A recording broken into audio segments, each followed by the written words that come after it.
Educa, televisión para aprender. Presenta Otra historia. Si quieres saber realmente cómo llegamos a la independencia, tienes que primero conocer todos los acontecimientos que ocurrieron antes. En serio, pero yo ya le mandé a Florencio a que haga unos huecos en el patio para que sean mis trincheras. ¡Oh, no! ¿Cómo vas a mandarle a Florencio a hacer huecos en el patio? No sé, ahora sí a mi mamá no le va a gustar nadita. Ah, no, pero es que ella va a entender que es en pro de la independencia. Además, David, déjame decirte que las primeras trincheras estuvieron en las aulas. En serio, pero... Ay, era de que me digas antes, así a Florencio le mandaba a hacer los huecos en la escuela y no en el patio. Durante el siglo XVIII, una nueva visión del mundo estaba levantándose en Europa. Y como éramos colonia española, los acontecimientos nos afectaron directamente.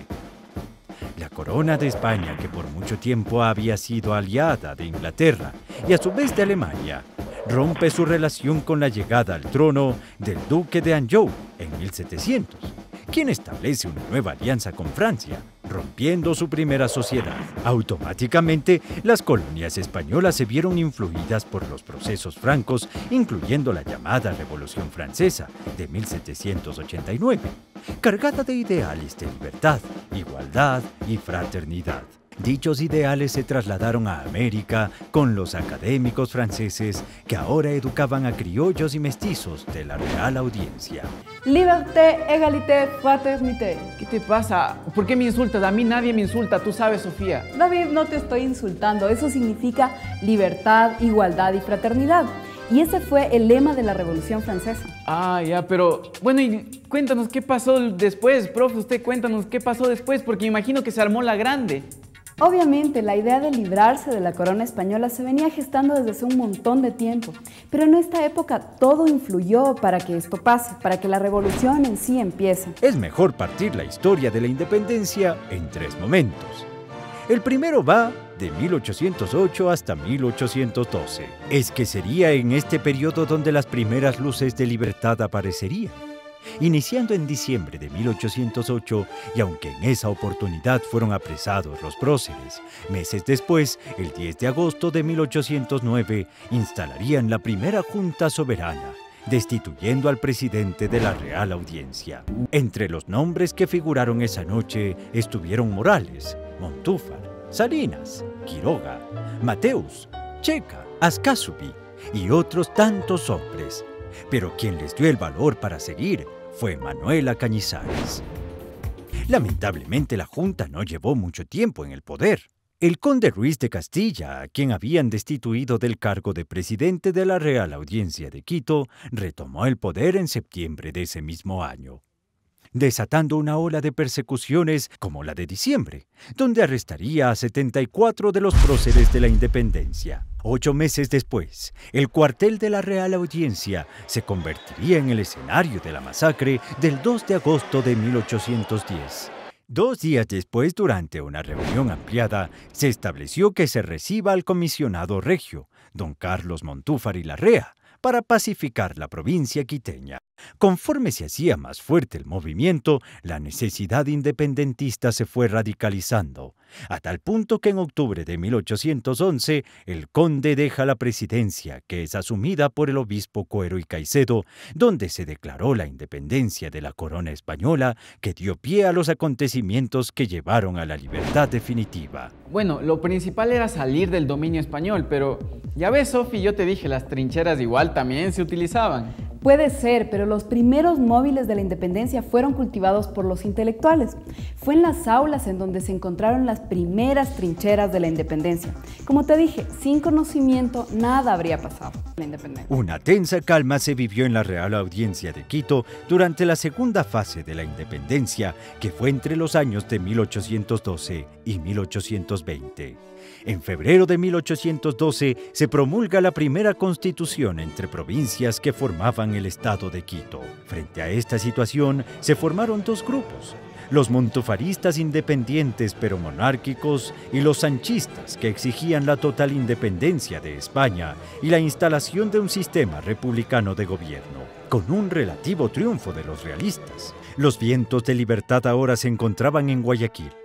que para ese entonces se había consolidado como puerto pese a los constantes ataques piratas e incendios. En esta época que el profe dice que fue de una tensa calma, en América Latina se estaba gestando un movimiento muy complejo. Claro, bueno, es que yo creo que nadie quiere ser esclavo toda su vida. Claro, pero también tienes que recordar que la independencia fue movida por criollos y mestizos. Y realmente la historia de los negros, de los indios y de las mujeres no se toca mucho en esta parte y también es muy importante.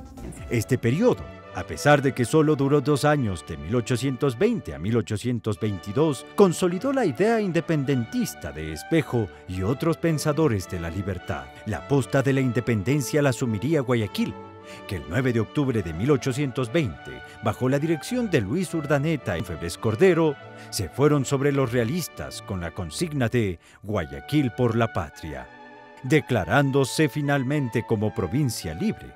Una vez resuelta su liberación, prepararon la división protectora de Quito para propagar el proceso a lo largo de la sierra, al tiempo que inspiraban a otras provincias como Cuenca, que el mismo año proclamó su independencia el 3 de noviembre. José de San Martín, militar argentino, nacido en 1778. Junto a Bolívar, llevó adelante campañas que fueron decisivas para la independencia de Argentina, Chile y el Perú. ¿Pero y qué pasó con Quito? ¿Mis panas costeños sí lograron hacer algo? Mira, uno de nuestros héroes más grandes participó en la batalla definitiva. Él fue el general Antonio José de Sucre. Profe, ¿por qué no nos cuenta la otra historia de lo que pasó? La campaña definitiva para la independencia estaba por comenzar. El proceso previo al 24 de mayo de 1822 fue muy complejo. Cada batalla significaba una posibilidad de avanzar a la libertad o de morir. El coronel realista Francisco González, en 1821, tenía controlada la sierra, mientras a Guayaquil paralelamente llegaban los emisarios de San Martín y el general Sucre del ejército colombiano. Este último subió a la sierra por el sur, redujo a las tropas realistas poco a poco y solicitó el auxilio del general José de San Martín, que envió un ejército al mando del boliviano Andrés de Santa Cruz, que se reunió en Cuenca en febrero de 1822. La noche del 23 de mayo de ese año inició el conteo final para la libertad de Quito, cuando el ejército de Sucre ascendió por las faldas del Pichincha para librar la batalla que cerró el proceso de libertad para Quito el 24 de mayo de 1822. Ustedes, pelotón de otra historia, junto con el soldado Sofía, vamos a aprender más sobre la Gran Colombia. ¿Y yo por qué tengo que ser un soldado y no puedo ser un comandante o un general? Soldado Sofía, no desacate las órdenes de su comandante. 10 patitos, ahora. A ver, 1, 2... ¿Y yo qué estoy haciendo? Haciéndote caso a tus juegos. Eso le puede costar la corte marcial, soldado Sofía. Ah, pero si me mandas a la corte marcial no vas a saber qué pasó con la Gran Colombia. Ya, entonces cuenta mejor. ¿Qué pasó?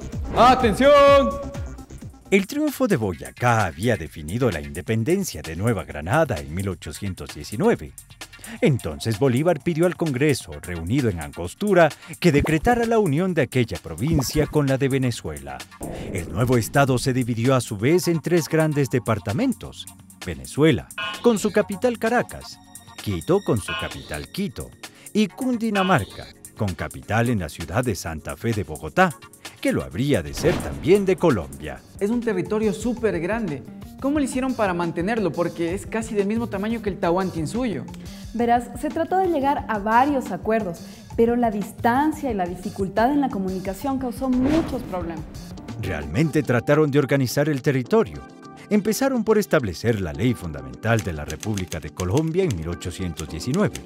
Se basaban además en el principio de uti possidetis. Uti possidetis, principio por el cual los nuevos estados americanos se habían de formar con límites de las antiguas circunscripciones coloniales. Sin embargo, los territorios de la Real Audiencia, que ahora se convertían en el distrito del sur de la Gran Colombia, dividido en los departamentos de Quito, Guayaquil y Cuenca, trataban de mantener su autonomía. Claro, había muchos como él, pero la empresa era demasiado grande.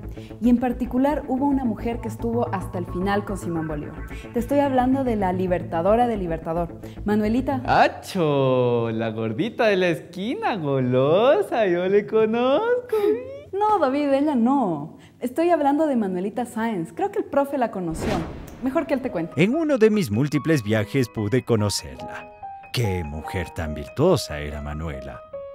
Justo el día en que la fui a visitar, ella miraba por la ventana a la entrada de Bolívar a Quito. Desde ese momento, sus vidas se unieron por amor y por la libertad. Incluso un día lo salvó de la muerte, ocultándolo entre sus faldas para después ayudarlo a salir por la ventana para evitar que lo asesinaran. De ahí que la llamaran la Libertadora del Libertador. Acompañó a Bolívar a sus batallas y más de una vez empuñó armas en contra del enemigo. Fue una compañera inseparable de lucha hasta el momento en que él murió. Qué linda Qué historia. aburrido, aburrido. A mí no me gustan esas historias melosas, feas. Ya, bueno, entonces sigamos con la historia de la Gran Colombia. Varios años el Libertador dirigió la guerra y gobernó el Perú. Tantas eran sus ocupaciones que el vicepresidente, Francisco de Paula Santander, asumió la dirección oficial tomando varias medidas como impulsar una política librecambista, declarar ilegal el trabajo gratuito de los indígenas, instituyó un salario mínimo, estableció impuestos directos y abolió el tributo aborigen. Esto molestó a los latifundistas. Dichas medidas no evitarían que al pasar del tiempo se enfrentara a Bolívar, quien pugnaba por mantener la unidad. Tantos problemas hicieron que el Libertador asumiera posturas centralistas y conservadoras. Ya, entonces ratito, dame un segundo. Listo el fusil. Y a las trincheras. ¿Listo, profe? La batalla de Tarqui fue la guerra que se dio al ser invadido el departamento del sur por parte del Perú. En 1828, bajo el mando de José de la Mar, el ejército peruano inició una campaña invasora que inició en Loja y llegó hasta cerca de Cuenca. Juan José Flores enfrentó a la Mar, pero la posta la asumiría el gran mariscal de Ayacucho. ¿Saben a quién me refiero? A. Simón Bolívar. B. Antonio José de Sucre. C. Bernardo de Legarda. Si pensaron que era la B, es correcto. Con Sucre y Flores a la cabeza, la batalla se libró en el Fortete de Tarqui el 27 de febrero de 1829, ganando las tropas del Departamento del Sur. Al día siguiente se firmaría el Convenio de Girón, donde Perú se comprometía a devolver Guayaquil, Loja y retribuir los gastos de campaña. Lamentablemente el convenio no puso fin a las hostilidades y con la caída de la República las fricciones continuarían. Lamentablemente el convenio no puso fin a las hostilidades y con la caída de la República las fricciones continuarían. Los conflictos de intereses y el desgaste hicieron que el Departamento del Sur terminara por separarse de la Gran Colombia. La nueva república se formaba y en el primer Congreso Constituyente reunido en Riobamba el 13 de mayo de 1830 decide adoptar un nombre neutral: República del Ecuador. Nombre inspirado en las tareas de los académicos franceses con las mediciones de la tierra. Numismática. Estudio de las monedas que permite descubrir diferentes detalles de las sociedades, ligados con la economía y la vida social de los pueblos. Eso es numismática. Pero mejor que un especialista en numismática te lo cuente. Bien, chicos, nosotros aquí en el museo vamos a aprender cómo fue la evolución de la moneda en nuestro país. En un primer momento teníamos a nuestra disposición únicamente productos alimenticios que podrían servir como moneda. Pero cuando ya este producto era intervenido por las manos del hombre o fabricados con alguna intencionalidad, tomaban el nombre de métodos monetarios. Luego de que llegaron los españoles acá a América, se empezó a fabricar una moneda, las primeras conocidas como las macuquinas. Estas macuquinas tenían los modelos de monedas realizadas en España. A medida que avanzaban los años, para la época de la República y años después, el Ecuador contó con su propia moneda conocida como el sucre. Bueno, y ustedes, chicos, traigan todo lo que quieran, aquí vamos a compartir y aprenderemos más sobre la otra historia de toditos estos personajes que nos brindan tanta identidad a nuestro país.